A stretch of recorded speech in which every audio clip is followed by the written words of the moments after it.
করতে আমরা এখানে এসেছি বেসিক্যালি। তো ভিতরে যাবো, ভিতরে অ্যাকচুয়ালি ফটোগ্রাফি অ্যালাউ নয়, তো মোবাইল বন্ধ করতে হবে আমাদের।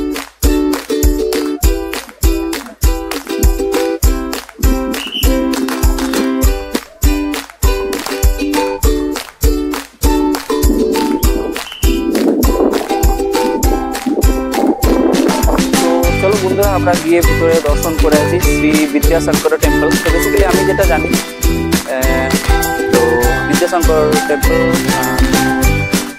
শ্রী আদি শঙ্করাচার্য যে গুরুদেব ছিলেন ওই সময় থেকে করা হয়েছিল। তো এর ভিতরে ফটোগ্রাফি অ্যালাউ নেই। তো চলো আমরা ভিতরে দর্শন করতে যাব। তো দেখছো মানে আলটিমেট একদম পিসফুল জায়গা যাকে বলা চলে এই জায়গাটা।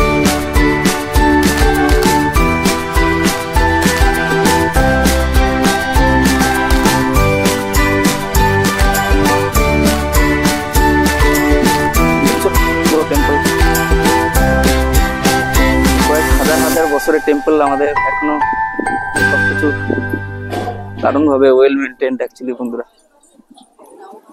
তো চলো আমরা ভিতরে গিয়ে দর্শন করি।